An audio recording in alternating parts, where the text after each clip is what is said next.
नमस्कार, स्वागत है आप सभी का। आप देख रहे हैं आज का मुद्दा। आपके साथ मैं हूं पंकज रौतेला।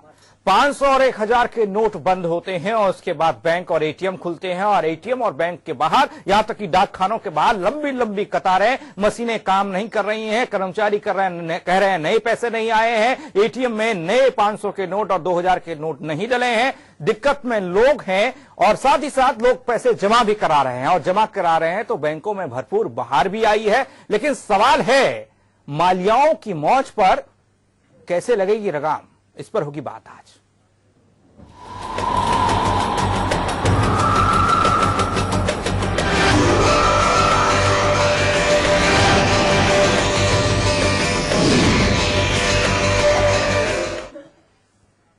मालियाओं की मौज तो रोकिए सरकार, आमजन की मौज जो थी उसपे तो खलल डल ही गया है। दिक्कतें तो आमजन को हो ही रही हैं, चाहे लखनऊ की तस्वीर, कानपुर की तस्वीर, दिल्ली देश की राजधानी की तस्वीर, तमाम जगहों पर बैंक के बाहर लंबी लंबी कतारें हैं। लोग दिक्कत महसूस कर रहे हैं क्योंकि लोगों को दिक्कतें इसलिए हो रही है, ना पैसा एक्सचेंज हो रहा है, ना पैसा उनको अंदर से मिल पा रहा है।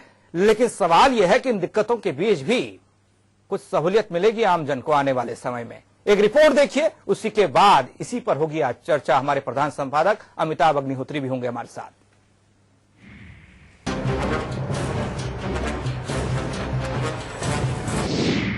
नवंबर 2016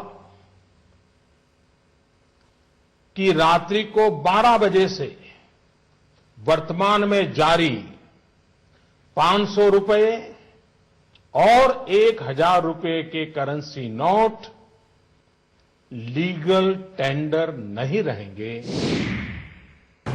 8 नवंबर को इस राष्ट्रीय संबोधन के बाद देश के कोने कोने में कौतूहल का कोलाहल था।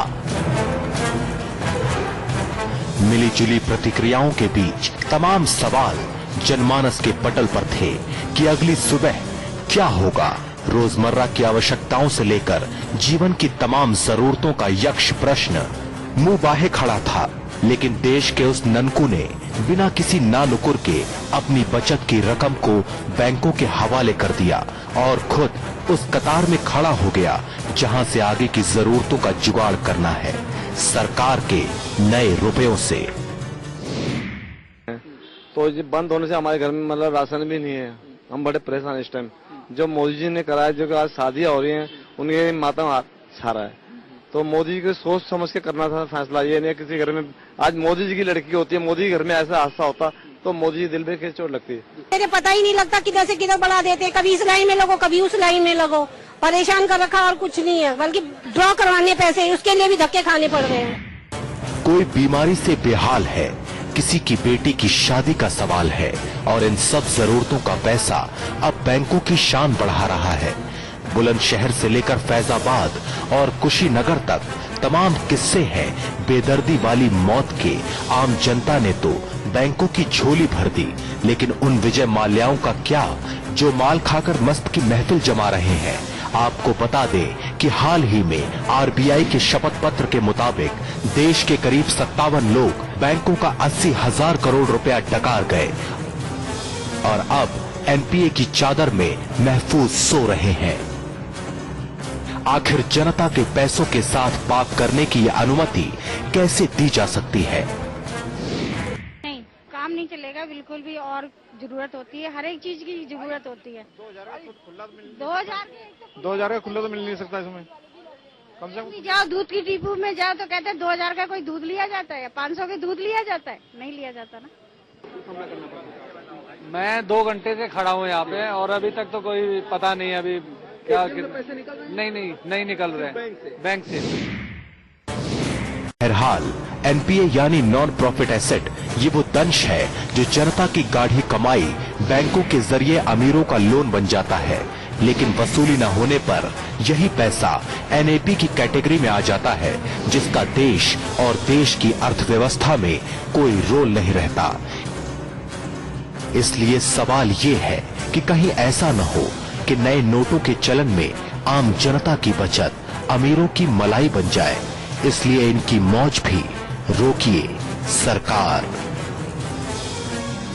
ब्यूरो रिपोर्ट के साथ साजिद अली, के न्यूज।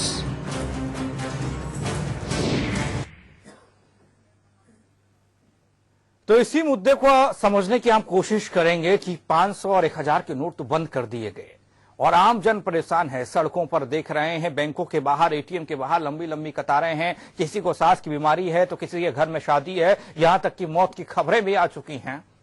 लेकिन सवाल वही है, माल्याओं की मौज पर कैसे लगाम लगेगी? क्या सरकार रोक पाएगी इस तरीके से? हमारे प्रधान संपादक अमिताभ अग्निहोत्री जी हमारे साथ जुड़ रहे हैं, सीधे चल रहे हैं उनके पास। अमिताभ जी, सवाल भी है, देख ही रहे हैं और हम दिखा भी रहे हैं, बेहतर तरीके से दिखा रहे हैं। समस्याएं, दिक्कतें बहुत सारी हैं, क्या करें आप?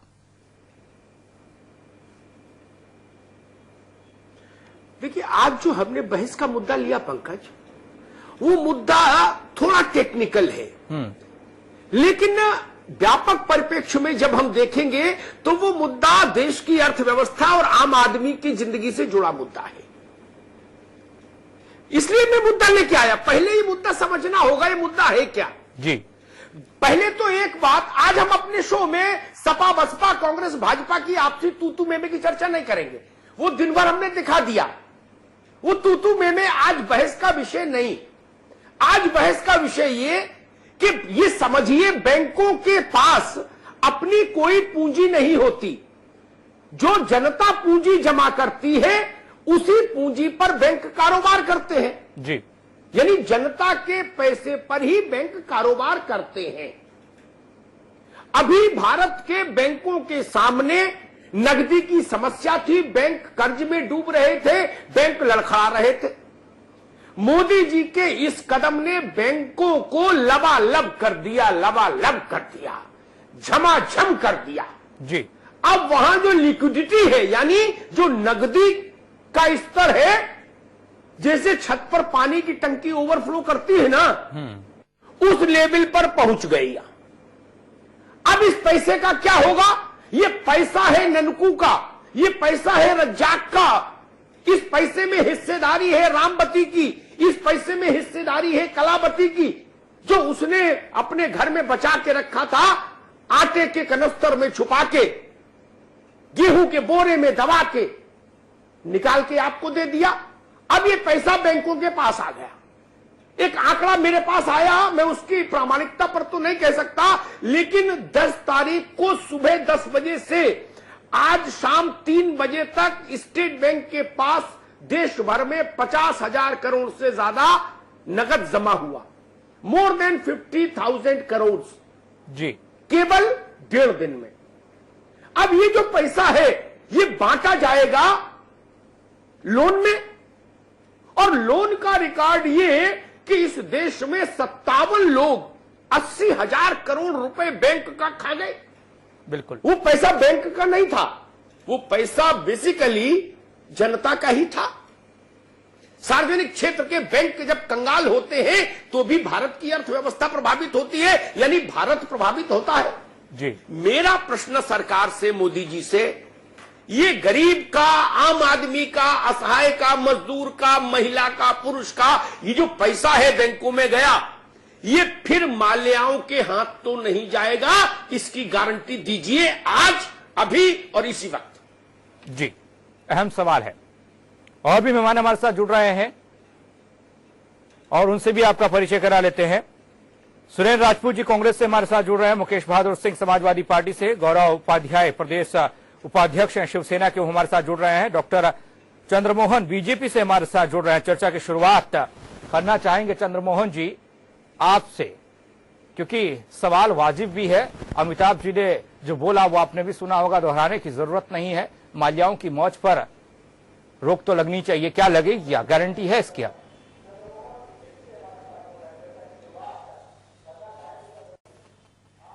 हर हालत में गारंटी है और पूरी तरीके से गारंटी है, क्योंकि ये जो शुरुआत हुई और जो जिस तरीके से काम हुआ वो कोई सामान्य नहीं है, वो असामान्य है और साहसिक निर्णय है। और पंकज जी, अमिताभ जी यहाँ पर हैं। देखिए, इस देश में कुछ भी अगर होता है तो विरोध के लिए विरोध भी होता है। ये इस देश में एक अवयव है, एक विशेषता है। ये केवल और केवल ये जो हुआ है, क्योंकि आज हम चर्चा करने बैठे हैं, अमिताभ जी ने जोर दिया है, रेखांकित किया है कि आज हम सपा बसपा और बाकी सब बातें ना करें जी। तो मैं तो कोशिश यही करूंगा कि मैं ना बात करूं उसकी। मैं अपनी जबान पर सपा बसपा का नाम भी नहीं लाऊंगा, कांग्रेस का नाम भी नहीं लाऊंगा, मेरी कोशिश भी यही रहेगी। लेकिन इस देश में ये एक अवयव है कि विरोध के लिए विरोध होता है। यहां इस देश में इतना बड़ा दिल, इतना बड़प्पन नहीं है लोगों का कि वो विरोध के लिए विरोध ना करें। और विरोध के लिए विरोध करने वाले लोगों की इस देश में एक बड़ी जमात है, इसमें कहीं कोई गुंजाइश नहीं है। देखिए, अगर हम विश्लेषण करना चाहेंगे तो मैं सच्चे दिल से अगर कोई विश्लेषण करेगा तो वो पाएगा कि ये केवल और केवल आर्थिक विषय नहीं है, ये एक सामाजिक परिवर्तन लाने की दिशा में है। लोग कह रहे हैं कि भाई शादियों का समय है। बिल्कुल। अब ये शादियां, महंगी शादियों का चलन भारत में कैसे शुरू हुआ? रात में शादियों का चलन किसने शुरू किया? कब से रात में शादी होना शुरू हुई? रात में शादी, ये बातें अलग है, मेरा विषय आज का अलग था। चंद्रमोहन भाई, आज का विषय अलग है, आज का विषय अलग है। मित्र सुन लो, आज का विषय है बैंकों में जो पैसा आ गया वो फिर उन लोगों के पास तो नहीं जाएगा बड़े लोन की शक्ल में जो बाद में मालिया जैसा आचरण करे, इसकी गारंटी की बात थी। बाकी कोई बहस नहीं। आज बहस सिर्फ इतनी थी मित्र कि बैंक तो भर गए। अमिताभ जी, मैं इतना जोर दे के कहूंगा, भारतीय जनता पार्टी के प्रदेश प्रवक्ता के रूप में इतना जोर दे के कहूंगा कि माल्या एक दिन में पैदा नहीं होता है। माल्या अगर पैदा होता है तो एक प्रक्रिया में से पैदा होता है। और इतना जरूर है, अभी संधि की है हमने, आप उस संधि को भी रेखांकित कीजिए। माल्याओं को लाने की आप देखो कि ये सर्जिकल होता है और इस सर्जिकल का इंपैक्ट देश की सीमाओं के बाहर पड़ता है। कौन नहीं जानता है कि जो आतंकी हैं, जो जाली करेंसी का काम करते हैं, आज बरेली में अगर आग लगती है, ठीक है, रुपए के ऐसा नहीं होगा, किसकी है? मिर्जापुर में जो गंगा में पैसे, पत्रकार संजय शर्मा, हमारा सवाल आज का बहुत स्पेसिफिक, ये जनता का पैसा जो बैंकों की झोली में गया, ये फिर वैसा ही कहानी तो देश के साथ नहीं होगी कि 57 लोग 80,000 करोड़ खा गए। 57 लोग 80,000 करोड़ खा गए और कोई सरकार हिंदुस्तान की न पुरानी न नई, ये उनके नाम बताने को तैयार नहीं। न पुरानी बताने को तैयार थी नाम, न नई सरकार बताने को तैयार है कि वो 57 लोग कौन है जो 80,000 करोड़ खा गए आम आदमी का। संजय शर्मा,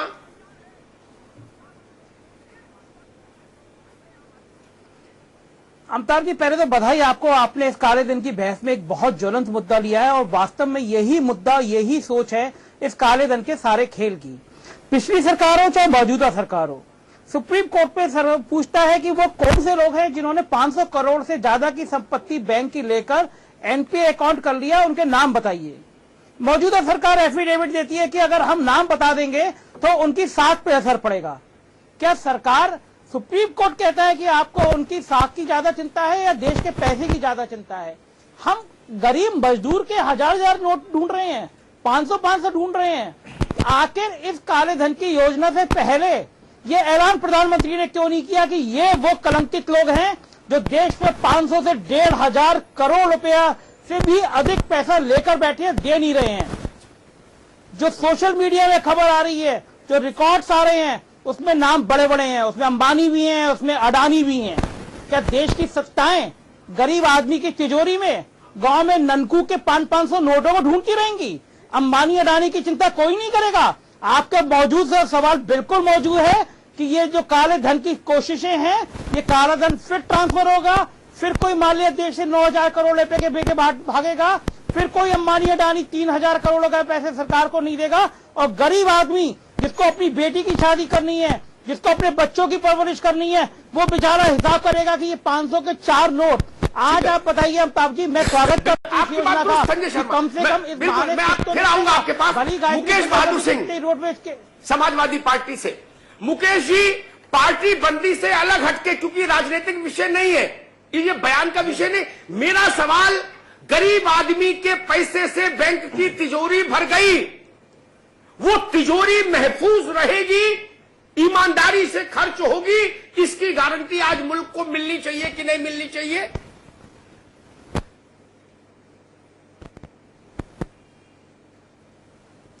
देख अमिताभ भाई, मैं आपके ओपनिंग स्टेटमेंट को बड़े ध्यान से सुन रहा था। जिसमें आपने बड़ी सारगर्भित बात कही कि बैंकिंग जो ये स्कीम लाई गई है, इसके पीछे की जो कहानी है वो जनता को नहीं समझ में आ रही है, न ही किसी को समझ में आ रही है। मैं आपको बहुत संक्षेप में समझाता हूं कि देश जब आर्थिक तंगी से गुजर रहा है, जो जितने डिफॉल्टर, जिसका आप 57 लोगों का नाम सरकार देने से, हलफनामा देने से बच रही है, तो उनका नाम उन्होंने नहीं देने के बजाय उन्होंने आम आदमी को एक परेशानी के उसमें ढकेल दिया। उन्होंने ढकेलने का भी सिस्टम है। आपने जो अपने ओपनिंग स्टेटमेंट में कहा कि बैंक जो है पैसा व्यवसाय जो करती है वो जनता के पैसे से करती है। बैंक का अकाउंट कल तक 100 रुपए में 50 पैसे, अगर 100 रुपए में 50 रुपए एनपीए था, तो जो पैसा बैंक में आया है उससे उनकी एनपीए की परसेंटेज तो घट गई, लेकिन उनके एसेट्स बढ़ गए। अब वो उस पैसे को दोबारा लोन में देंगे, जो आप शुरू में आप बात को कह रहे थे। तो इसमें जो गरीब आदमी है वो अपना पैसा बैंकों को दे रहा है। कल तक की रिपोर्ट यह है कि स्टेट बैंक ऑफ इंडिया में 31,000 करोड़ रुपया आया, एक केवल स्टेट बैंक में, और निसंदेह और बैंकों में आया। ये पैसा किसी भी डिफॉल्टर का या ब्लैकेटियर्स का पैसा नहीं आया। ये पैसा जो आया वो गरीब आदमी जिसके पास 500, 1000, 2000, 2500 जो लाइन में लग के पैसा जमा किया। आप बता दें, क्या किसी ब्लैकेटियर ने पैसा जमा किया बैंक में? किसी ने नहीं जमा किया। किसी हवाला एजेंट ने जमा किया? किसी ने नहीं जमा किया। ये पैसा गरीब आदमी लाइन में लग के जमा कर रहा है। मैं आज यहां से उन्नाव तक गया, एक एक बैंक के बाहर एक साधारण आदमियों की लाइन लगी हुई है, तो देश को उन्होंने परेशानी में ढकेल दिया। मुझे जो ऑब्जेक्शन है, मुझे काले धन को खत्म करने पे देश के किसी भी आदमी को ऑब्जेक्शन नहीं है। ऐसा नहीं कि काले धन पे ऑब्जेक्शन केवल भारतीय जनता पार्टी के लोगों को है। मुझे ऑब्जेक्शन है मेथड पर। जो मेथड इन्होंने अपनाया, अगर आपको इतनी सीक्रेसी मेंटेन करनी थी डीमोनेटाइजेशन की, तो आप बगैर किसी को बताए डिनोमिनेशंस आप चेंज कर देते। आप एटीएम में पिछले 3 महीने से 10% आप 100 की नोटें डालते थे, आप 30% डाल देते, 40% डाल देते, तो 100 की जो करेंसी थी वो सर्कुलेशन में आ जाती। तो आज जो लाइन लगी हुई है बैंकों के बाहर वो नहीं लगती अमिताभ भाई। इन्होंने डिमोनेटाइजेशन की ओवरनाइट आएंगे। सुरेंद्र राजपूत जी को बहस में ले आऊं, आएंगे। मुकेश भाई आपके पास फिर आएंगे। सुरेंद्र राजपूत जी, बहुत फोकस्ड सवाल, लाखों करोड़ रुपया बैंकों में आ जाएगा। आज दोपहर 3 बजे तक केवल स्टेट बैंक में 50,000 करोड़ रुपए आ चुका था।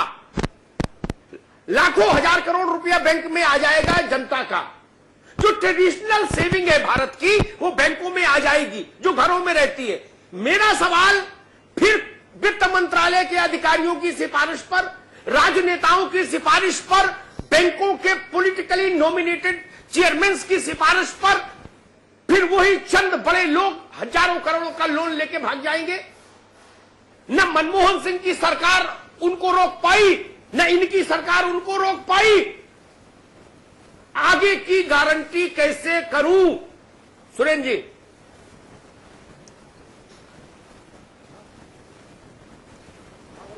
अमिताभ जी, आगे की गारंटी आप कैसे करेंगे? आप कैसे करेंगे या हम कैसे करेंगे? संजय जी कैसे करेंगे या मुकेश जी कैसे करेंगे? आगे की गारंटी तो चंद्रमोहन जी की पार्टी को करनी है, और चंद्रमोहन जी की पार्टी इस वक्त सत्यनारायण भगवान की कथा बांच रही है। आज की डेट में चंद्रमोहन जी की पार्टी जो है कहीं न कहीं सत्यनारायण भगवान की कथा बांच रही है, और कथा ये कह रही है कि आज की डेट में जो हमारा समर्थन करेगा वो राष्ट्रभक्त है, और जो इसका विरोध करेगा, इसके पहलुओं का विरोध करेगा, वो देशद्रोही है। काले धन को बाहर निकालने की जो बातें करी हैं, काले धन की जगह किसका पैसा निकाला है? उन गृहिणियों का पैसा निकाला है, उन गरीबों का पैसा निकाला है, उन मजदूरों का पैसा निकाला है, जो विभिन्न कारणों से कहीं ना कहीं अपनी उस पर क्या नाम जमा रखते थे। आज वो पैसा बैंक में गया है, कल वो विड्रॉ हो जाएगा। तो आज एक दो बातें बड़ी स्पष्ट हैं यहाँ पर, उनको देखना पड़ेगा। ठीक है सुरेंद्र राजपूत जी, आपको रोक रहा हूं मैं। अमिताभ जी, एक छोटे से ब्रेक के लिए मेरे को रुकना पड़ रहा है, थोड़ा सा तकनीकी व्यवधान है। जल्द लौट रहे हैं और लौटने के बाद चर्चा को यहीं से शुरू करेंगे। सुरेंद्र राजपूत जी से कहेंगे कि किस तरह की गारंटी और किस तरीके से रोका जा सकता है कि माल्या पैदा ना हो, माल्या जैसे लोग पैसा लेकर ना भागें इस देश से। माल्याओं की मौज को रोकिए सरकार। सीधे चल रहे हैं सुरेंद्र राजपूत जी के पास, कांग्रेस के प्रवक्ता हैं, और रोका था ब्रेक से पहले उनको। सुरेंद्र जी प्लीज आप कंटिन्यू कीजिए।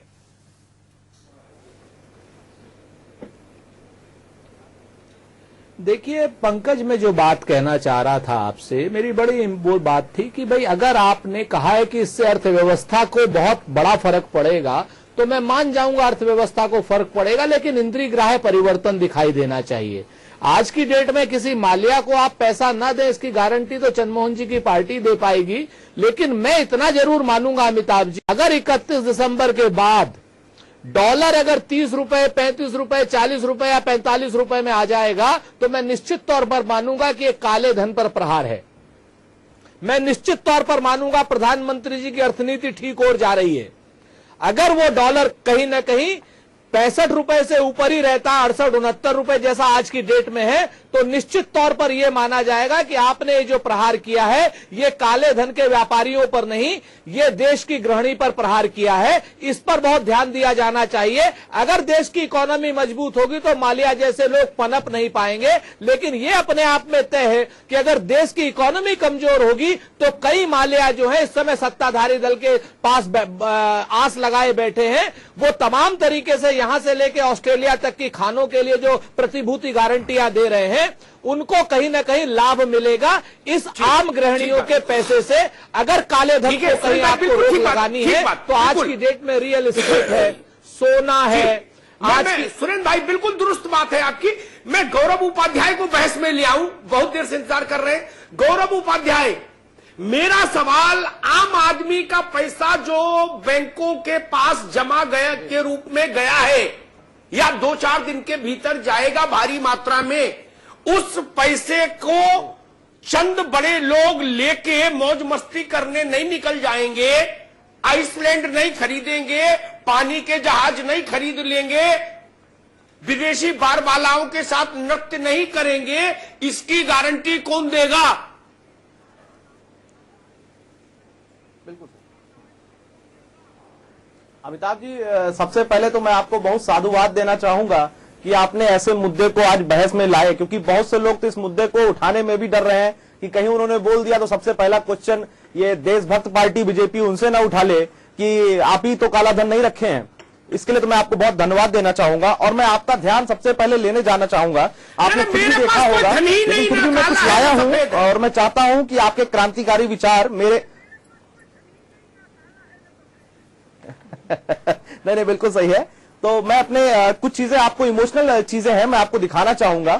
नोट बंद होने से घबराई 60 वर्षीय महिला की हृदय गति रुकने से मौत, पति के इलाज के लिए नहीं मिले रुपए, 100 के नोट की वजह से नहीं लगी 100 में आग, शहीद की अंतिम यात्रा में नहीं पहुंचा भाई, जमीन बेच के 50 लाख मिले, नोट बंद हुए तो दे दी जान, पैर टूटने के बाद भी नोट बदलने आया। जब इतने सारे हैं, बहुत सारे सबूत हैं, बहुत सारी चीजें हैं, लेकिन मैं फिर भी आपका ध्यान इस तरफ ले जाना चाह रहा था और आपके माध्यम से बात कहना चाह रहा था कि ये कदम बहुत सही है, लेकिन जल्दबाजी में लिया गया फैसला है और तरीका बिल्कुल गलत था। और कहीं ना कहीं कुछ मुद्दे थे, जैसे भोपाल एनकाउंटर वगैरह या सर्जिकल स्ट्राइक वगैरह, उनसे भटकाना था और कुछ नहीं। और दूसरा, 5 राज्यों में चुनाव होने वाले हैं, बीजेपी इस बात को बहुत अच्छे से जानती है। उसने अपने ही पदाधिकारियों, अपने ही कार्यकर्ताओं को पहले से सूचित कर रखा था, भाई ऐसा है, अपना ब्लैक गन व्हाइट कर लो, हम जा रहे हैं इसको बैन करने, क्योंकि ये कह रहे हैं, इनका कहना है कि ये कॉन्फिडेंशियल न्यूज थी। तो मैं आपका ध्यान दिलाना चाहूंगा, उत्तर प्रदेश के जागरण में, दैनिक जागरण में 27 अक्टूबर 2016 को यह न्यूज छपी थी कि 2000 के नोट बैन होंगे, आएंगे और 500 और 1000 के नोट बैन होंगे। तो किस तरीके से कॉन्फिडेंशियल है, पहले तो ये मुझे समझ नहीं आता। जी। दूसरा, सिर्फ और सिर्फ ये उत्तर प्रदेश का चुनाव जब 1.5 महीना रह गया है, सिर्फ और सिर्फ इसको ध्यान में रखकर किया गया है कि इनके पार्टी के उम्मीदवार, तो देखिए चुनाव में 25 लाख की जो समय सीमा, तय सीमा है, इलेक्शन कमीशन ने रखी है, वो भी खर्च करना मुश्किल हो जाएगा। गौरव उपाध्याय, एक मिनट रुकिए, आ गई आपकी बात। मैं सारे पैनलिस्ट से कहूंगा 30 सेकंड मेरे मसले को गौर से सुन ले। चंद्रमोहन भाई, आप भी, जिस वक्त अमेरिका में आर्थिक, ये राजनीतिक विषय नहीं है, राजनीतिक विषय में तो हम आप बिना तैयारी के भी बोल लेते। जिस वक्त अमेरिका में आर्थिक मंदी आई, भारत की लोकसभा में उस समय के वित्त मंत्री ने कहा, मैं उद्धृत करता हूं अपनी स्मरण शक्ति से, कि भारत इसलिए बच गया आर्थिक मंदी से, यूरोप तबाह हो गया, अमेरिका के 37 बैंक जमींदोज हो गए, भारत, सुरेंद्र भाई सुनिएगा, मुकेश भाई, संजय, भारत इसलिए बचा चूंकि भारत ने अपने को प्लास्टिक मनी में कन्वर्ट नहीं किया, हमारे गांव में जो सिखाया गया कि 100 रुपया हो तो 33 रुपया बचा के रखो बुरे वक्त के लिए, जो घर में बचत रहती थी उसको बचाया, ये भारत की सरकार ने उस वक्त कहा था और ताली बजी थी सदन में, पक्ष विपक्ष सब तरफ से। आज कहा जा रहा है पूरा देश प्लास्टिक मनी में लाओ। चाची के पास, काकी के पास घर में आटे के कनस्तर में 1500 रुपया भी जमा नहीं रहे। क्या हमने उन देशों का हर्ष नहीं देखा? यूरोप हमारे सामने नहीं है? बराक ओबामा का कार्यकाल मेरे सामने नहीं है क्या? घुटनों के बल आके खड़ा हो गया अमेरिका। आपको पता है आज अमेरिका की ग्रोथ रेट, अमेरिका के अब तक के इतिहास में सबसे कम ग्रोथ रेट है, क्योंकि पूरा अमेरिका प्लास्टिक मोड पर है। चंद्रमोहन जी, ये भारत ने अपना ट्रेडिशनल कल्चर छोड़कर असफल राष्ट्रों की कहानी क्यों स्वीकार की? चंद्रमोहन जी। जी जी जी, देखिए देश में, अमिताभ जी, देश में जब हम अर्थव्यवस्था की और बाकी चीजों का अगर विश्लेषण करते हैं, जो बात आपने कही भारत की तासीर के संदर्भ में कही, भारत की विशेषताओं के संदर्भ में कही अमिताभ जी, तो भारत की विशेषता है भारत का खा गा खा देश है। यहाँ कमाओ फिर खाओ फिर गहना बनाओ फिर घर बनाओ, ये भारत की तासीर है। लेकिन भारत आज बदल रहा है। मैं जब कह रहा हूं कि भारत आज बदल रहा है तो ये आज के संदर्भ में नहीं कह रहा हूं, ये युग के संदर्भ में कह रहा हूं, जो युग परिवर्तन का दौर चल रहा है। अब एटीएम नहीं थे, कितना बदल रहा है चंद्रमोहन जी कि माल्या 8,000 करोड़ लेके भाग गया, इतना बदल रहा है? अरे सुरेन जी सुन लेंगे तो अच्छा रहेगा, बाकी अगर चाहो तो तू मैं के लिए तैयार हैं। जी जी, मैं नहीं बोल रहा हूँ, ये गौरव बोल रहे हैं, शिवसेना वाले आपके सहयोगी। नहीं, हमारे सहयोगी नहीं बोलेंगे, हमारा कोई सहयोगी ऐसे नहीं बोलेगा। मैं नहीं बोल रहा हूँ, सहयोगी नहीं होंगे। ये तो मोदी जी ने नहीं, मोदी जी ने तो बोला था कि मुझे दिल्ली भेजो, मैं चौकीदार बनकर रहूंगा। मोदी जी के शब्द थे ये। तो अब ये मुझे बताइए, ऐसे चौकीदार का क्या मतलब है? नहीं बताइए, मेरी बात क्लियर हो जाने दीजिए। ऐसे चौकीदार का क्या मतलब है जिसके सामने से 8,500 करोड़ रुपए लेकर भाग गया माल्या, और उसका कुछ नहीं कर पा रहे? हम अपने देश में रखे हुए अपने ही गरीब लोगों का पैसा निकलवा रहे हैं और कह रहे हैं कि काला धन सामने आ रहा है। करने दीजिए गौरव उपाध्याय, अभी रुकिए जी। चंद्रमोहन जी आप कंप्लीट करिए। भारत, मैं आपको बता रहा था, भारत का खा गा का देश है अमिताभ जी, सब जानते हैं। भारत की अपनी तासीर है, भारत की अपनी विशेषता है। भारत गांव का देश है, लेकिन भारत बदल रहा है। जब मैंने कहता हूं तो भारत में आज गांव तक एटीएम पहुंचे हैं। जहां तक बैंक नहीं पहुंची थी वहां तक एटीएम पहुंच रहे हैं, लगातार पहुंच रहे हैं। मेरे गांव में भी एटीएम पहुंचा है, मैं देखता हूं मेरे गांव में एटीएम लगा हुआ है, तो एटीएम भी पहुंच रहे हैं। तो इसलिए अब जाते हैं, गांव का व्यक्ति भी एटीएम से पैसे निकाल के लाता है। भारत में आतंकी गतिविधियां, भारत में आपराधिक गतिविधियां, भारत में जो अराजकता की चीजें पैदा करने का, भारत में दहशत पैदा करने का जो काम भारत में, अमिताभ जी आप नोएडा में रहते हैं, नोएडा को जानते हो, 4 फॉर्च्यूनर के काफिले से मोटी चेन गले में डाल के जो उतर रहे थे महापुरुष, महान लोग, मोटी मोटी चेन लेके, और कोई भी ऑडी से लेके कोई भी बड़ी गाड़ी शोरूम में से उठा लाते थे, कैश जाके रख देते थे, लेके चले जाते थे। मैं पूछता हूं, मेरे जानने वाले कई लोग ऑटोमोबाइल्स का काम करते हैं कि गाड़ियां कौन खरीद रहा है, तो कोई भी बता देता है कि गाड़ियां कौन खरीद रहा है। तो गाड़ियां खरीदने वाले लोग जिनकी मंथली सेल ली, मैं सवाल किसी पे नहीं उठा रहा हूं, लेकिन सवाल आप चैन और गाड़ियों की बात कर रहे हैं। आपको बता दूं, आरटीआई के जरिए जिसकी न्यूज निकली है, पत्रिका.com में छपी थी, पीएम मोदी जी ने साल में कपड़े पे खर्च किए 70 करोड़ रुपए। ठीक, अरे भाई रुको मोदी जी। संजय शर्मा, आप ये बताइए, पीएम मोदी जी ने 2 साल में अपने कपड़ों पे 70 करोड़ रुपए खर्च किए। क्रेडिट कार्ड ये किसका पैसा था? अर्थव्यवस्था को टिकाए रखने वाले मुल्क यूरोप और अमेरिका की अर्थव्यवस्था तबाह हो गई। हम उसी रास्ते जाने को बेताब क्यों? संजय शर्मा।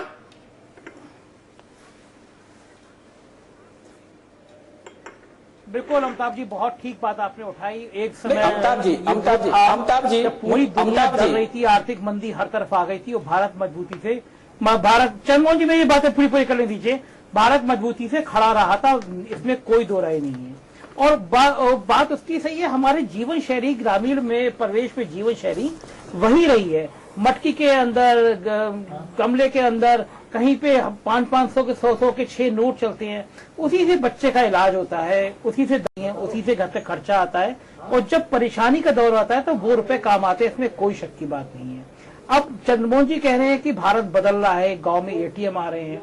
एक तरफ तो चंद्रमोहन जी कहते हैं कि उत्तर प्रदेश के गांवों में लाइट ही नहीं है, वहां लाइट ही नहीं आती है। अब एटीएम गांव में लगे होंगे, लाइट ही नहीं आएगी तो कहां से चार्ज होंगे और कहां से एटीएम चलेंगे? आपका इंफ्रास्ट्रक्चर ही नहीं है। आप अमेरिका के सपने गांव में दिखा रहे हैं। ननकू के बच्चे कभी दिए में पढ़ के IAS हो जा रहे हैं, गांवों में लाइटें नहीं आई है, वहां पे आप प्लास्टिक की करेंसी करा रहे हैं। इस देश की अर्थव्यवस्था चौपट हो जाएगी। ठीक बात, अगर आपने सपने में भी सोचा लॉजिकल बात। मुकेश बहादुर, इस देश में बैंकिंग की पहुंच 60% आबादी तक नहीं है। भारत में बैंकिंग की रीच केवल 40% पॉपुलेशन तक, एक आंकड़ा। दूसरा आंकड़ा डेबिट और क्रेडिट कार्ड जोड़कर 2 करोड़ लोगों तक, आबादी 1.25 अरब। जो credit card debit card 2 crore लोगों तक पहुंचा है, वो 1.25 अरब की आबादी को कैसे कैटर कर लेगा? मुकेश बहादुर,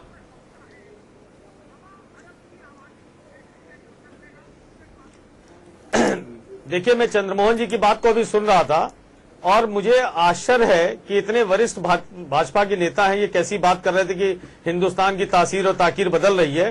तो बदली तो निश्चित रूप से है कि कभी देश का प्रधानमंत्री खादी का धोती कुर्ता पहनता था और अब देश का प्रधानमंत्री 10 लाख का सूट पहनता है। तो बदलाव तो निश्चित रूप से आया है। एक साल में 70 करोड़। दूसरी बात, जो अभी आप बात कर रहे थे कि बैंकिंग कहां कहां तक पहुंची है, क्या एटीएम लगना गांव में क्या वो डेवलपमेंट का साइन है? बता दें चंद्रमोहन जी कि एटीएम लगना, जिसके पास दिन भर की दिहाड़ी में 300 रुपए आते हो तो वो एटीएम से कौन पैसा निकालने जाता है? तीसरी बात, जो इन्होंने करेंसी चेंज किया है, मिर्जापुर के गांव में चले आइए, रॉबर्ट्सगंज के जंगलों में चले आइए, उनके पास तो ये भी नहीं है कि उनको ये पता हो कि करेंसी ये बंद कर दी गई है। और वो गरीब आदमी है। रॉबर्ट्सगंज के जंगलों में विजय मल्ल्या थोड़ी रहते हैं, वहां तो एक गरीब आदमी रहता है जिसको ये भी नहीं पता है कि 500 की नोट और 1000 की नोट बंद हो गई है। तो आपने एक सही मेथड को अपनाने की बजाय आपने कॉर्पोरेट स्ट्रेटजी बनाई और ये कॉर्पोरेट्स को फायदा पहुंचाने का और बैंक को फायदा पहुंचाने की सोची समझी रणनीति है। जो बैंकिंग सिस्टम को समझता है वो ये जानता है कि 100 रुपए बैंक के पास थे, 50 रुपए पहले से विजय मल्ल्या जैसे लोगों ने डुबो रखे हैं, 100 रुपए और जमा करा दिए, तो बैंकिंग कोई अपने पास थोड़ी रखता है, वो भी लोन देगा, दोबारा से वो पैसे डूबेंगे। 57 आदमी, अगर आपको ये सिस्टम को ठीक करना था तो पहले 57 आदमी के गले को पकड़ के उन्हें जेल भेज दे आप। वो क्यों नहीं कर दे रहे? उसमें आपको किसने रोका है? ना आपने कोई रेट डलाई। कौन नहीं जानता है कि किस शहर में हवाला का पैसा किन इलाकों में होता है? कौन नहीं जानता है कि कल बहुजन समाज पार्टी के दफ्तर में करोड़ों रुपए गाड़ियों में भर के जा रहे थे? क्या प्रधानमंत्री जी को वो नहीं दिख रहे थे या वित्त मंत्री को नहीं दिख रहे थे? तो पहले आपने उनको क्यों नहीं रोक दिया? पहले आपने गरीब जनता को लाइन लगवा दी। तो बैंकिंग सिस्टम को समझने वाले को ये पता है कि ये जो है, इसमें कोई विजय मल्ल्या जैसा आदमी नहीं फंसेगा, इसमें गरीब आदमी तंग होगा और बैंकों को निश्चित रूप से फायदा होगा। ये यही रणनीति। ठीक बात मुकेश जी, बिल्कुल ठीक बात। सुरेंद्र राजपूत जी, जो बात मैंने मुकेश भाई से कही थी कि एटीएम लगाना 40% आबादी तक बैंक और 2 करोड़ क्रेडिट कार्ड वाला देश, 1.25 अरब की आबादी, हम अमेरिका मोड पर कैसे जा सकते हैं? आज मैंने एक जवाब सुना वित्त सचिव का, वित्त सचिव से सवाल हुआ, पैसा नहीं है, लोग क्या करें? भारत के वित्त सचिव ने जवाब दिया, उनको तासीर नहीं पता हिंदुस्तान की, लग रहा देश देखा नहीं।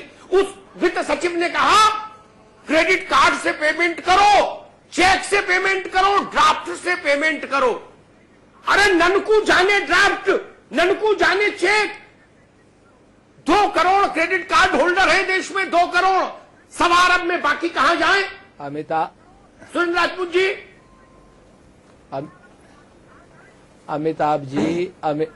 अमिताभ जी, आपने जो गांव घर की बात की है वो डॉक्टर चंद्रमोहन भी जानते हैं, भारतीय जनता पार्टी का एक एक नेता जानता है।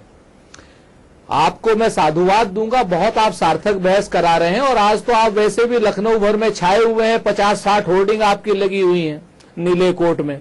तो चंद्रमोहन जी वगैरह सभी लोग देख रहे हैं, चंद्रमोहन जी देख रहे हैं, और चंद्रमोहन जी को मैं ये भी याद दिला रहा हूं, आपको भी याद दिला रहा हूं कि इन्हें ये सारी बातें मालूम है। ये सारी बातें मालूम भी इसलिए हैं अमिताभ जी, चूंकि इन्होंने ही 2005 में जब ये नोट बंद करने की बात आई थी, अरुण जेटली ने एक प्रेस कॉन्फ्रेंस करी थी। अगर चंद्रमोहन जी के पास वो प्रेस कॉन्फ्रेंस ना हो तो ये मेरी न्यूज नहीं है, जी न्यूज है, जो आपका अपना चैनल है, उसकी न्यूज को मैं आपको भेज देता हूं, बाकायदा जेटली की प्रेस कॉन्फ्रेंस को भेज देता हूं। जितनी आपने बातें कही हैं, जितनी कांग्रेस बात कह रही है, वो सारी की सारी एक एक बात, गांव से लेकर घर तक की और अमेरिका से लेकर के हिंदुस्तान की सारी बातें अरुण जेटली ने उस प्रेस कॉन्फ्रेंस में हमारे मुखालिफ कही थी। तो आज ये परिस्थितियां कैसे बदल गई थी, हम लोग को याद है। मैं आपको बताऊं, अगर आप चाहिए, आपको चाहिए तो मेरे व्हाट्सएप पर है, मैं मतलब मेरे फेसबुक पर है, उस फेसबुक पर देख लीजिए, और जिस मित्र को चाहिएगी मैं भेज भी दूंगा। आज मैं ये जानना चाह रहा हूं कि भारतीय जनता पार्टी के वो मित्र जो 2014 में ये बातें कर रहे थे, जो 2013 में ये बातें कर रहे थे, गांव की बातें कर रहे थे, गरीब की बातें कर रहे थे, ननकऊ की बातें कर रहे थे, और देश के सिस्टम की बात कर रहे थे, ग्रामीण अर्थव्यवस्था की बात कर रहे थे, रुपए की बात कर रहे थे, वो आखिर चला कहां गया? वो तेरे वादे क्या हुए?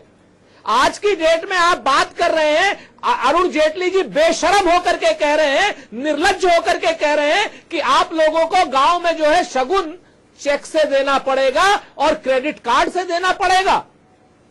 आज की डेट में जेटली जी ये बोल रहे हैं कि आपको, अगर आपको बैंकों की तरफ आप नहीं जा रहे, प्लास्टिक मनी की तरफ नहीं जा रहे हैं, तो आपको परेशान होने के लिए तैयार रहना पड़ेगा, क्योंकि मेरा देश बदल रहा है। देश बपौती है आपकी, हिटलर का देश है क्या? काले धन को बाहर निकालने का हम पूरा स्वागत करते हैं। काले धन को बाहर निकालिए, रियल सेक्टर में है, काले धन को बाहर निकालिए। एक मिनट लीजिए, काले धन को आप निकालिए। भारत को चलाने काले धन को हीरे में है, काला धन रियल एस्टेट में है, काला धन जो है जहां जाए वहां काम कीजिए। पंडित जी को आप घर की गृहिणी पर कैसे अटैक कर सकते हो? क्या यह मुमकिन है? गौरव उपाध्याय, आज देश चलाने वाले लोग कह रहे हैं बिटिया के ब्याह में, लड़का के तिलक में, परीक्षा में, गौने में, रौने में पंडित जी को दक्षिणा क्रेडिट कार्ड से दो, पेटीएम से दो। एटा में, इटावा में, मैनपुरी में, झांसी में, गरौठा में, मोठ में, गाजीपुर में, मऊ में, बनारस में, बताओ कौन ऐसा पंडित है जो पेटीएम से दक्षिणा लेगा? ये किस देश के पास नहीं है लोग? गौरव उपाध्याय, नहीं अमिताभ जी, ये तो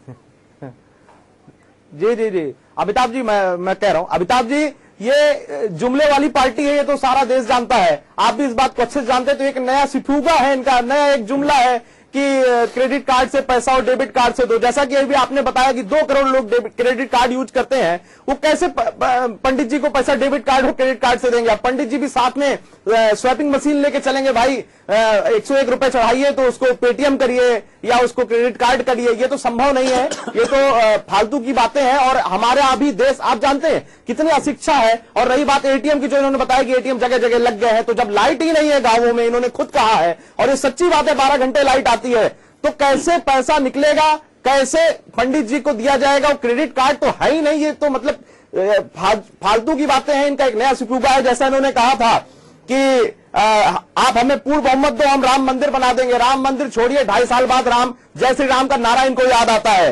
इन्होंने कहा था 15 लाख रुपए आ जाएंगे। 5 रुपया नहीं आए, बल्कि जो हम 500 रुपया के नोट छुपा के रखते थे ननकऊ, वो भी लेके चले गए और कहे आप उसको जमा नहीं करोगे तो रद्दी हो जाएगा। अभी आपने बरेली में, जी अभी बरेली में आपने सुना, हजारों करोड़ों रुपए जला दिए गए। ये कहीं ना कहीं अर्थव्यवस्था का ही नुकसान है। नई नोट छापने में, अब आप बताइए 2000 रुपए में अगर मुझे 1 किलो चीनी लेनी है तो मैं कैसे लूंगा 2000 रुपए में 1 किलो चीनी? बताइए। ये आम जनता को परेशान करने के अलावा कुछ नहीं है। ये कहते हैं गरीब लोगों के पास बैंक अकाउंट है, जनधन योजना है। आप बताइए कितने गरीब, क्या रिक्शा चलाने वाले के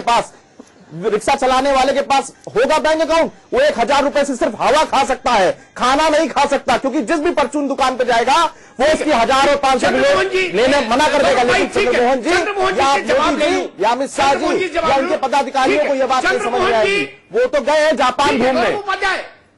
ठीक है, आपकी बात आ गई। चंद्रमोहन भाई पंडित जी पूजा में 70 जगह पैसा चढ़वाते हैं और जब तक नगद पांव छू के नहीं दे और पंडित जी सिर पे चावल डाल के आशीर्वाद नहीं दे, मेरा मन नहीं भरता। अब बताओ, वित्त सचिव की मानू, गौरी गणेश को पेटीएम करूं, नवग्रह को पेटीएम करूं, सत्यनारायण भगवान को पेटीएम करूं, पेटीएम से पैसा चढ़ाऊं, क्या करूं? और ये पेटीएम तो यही का शगुफा है भैया। गरौठा में कौन जाने पेटीएम, मोहम्मदाबाद में कौन जाने। आप तो पुराने आदमी हो चंद्रमोहन जी। जी जी जी अमिताभ जी, मैं शुरू करता हूं। 2-3 बातें हैं, बहुत महत्वपूर्ण बातें हैं। आप गंगा के किनारे के हो, मैं भी गंगा के किनारे का हूं और मेरा जन्म मथुरा में हुआ है। इनकी मजबूरी है अमिताभ जी। ये दान की परंपरा को, इमली को आम बोल दिया मोदी जी ने, तो इनको भी बोलना है। बहुत अच्छे से जानता हूं। नहीं, अब बीच में ना बोले तो अच्छा रहेगा अमिताभ जी, अननेसेसरी ना बोले। हाँ, नहीं, बीच में चेहरे बेनकाब हो गए, चेहरों से नकाब उतर रहे हैं, इसलिए बौखलाइए मत, बौखलाइए मत।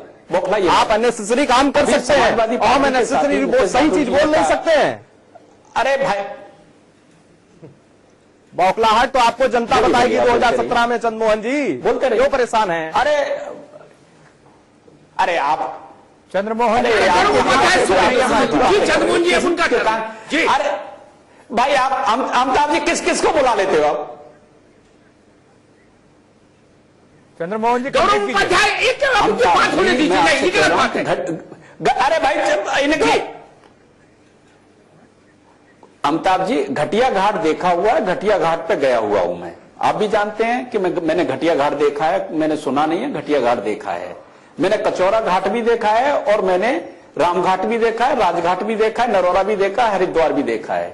मुझसे कुछ छुपा नहीं। मैं कुरावली भी गया हूं, भोगांव, कुरावली में बचपन बीता है, भोगांव भी देखा है मैंने, गिरोर भी देखा है, मलियाबाद भी देखा है और पासू से भी मेरा संबंध है, सैपऊ से भी मेरा संबंध है जी। और आज यहाँ लखनऊ में बैठा हूं, आप जानते हैं सारी बातें। देखिए, आज अगर शादियों पर इसी बहाने से कितना बड़ा देखो चेंज होती है कुछ। अरे भाई, अब ये अमिताभ जी क्या बदतमीजी है, फिजूल की बात है। चंद्रमोहन जी, अरे भाई रुक जाइए, आज ये कंप्लीट कर लेने दीजिए। कई बार इंटरनेशनल चैनल पे बैठे हैं, जरा अमर्यादित शब्दों का प्रयोग ना करें।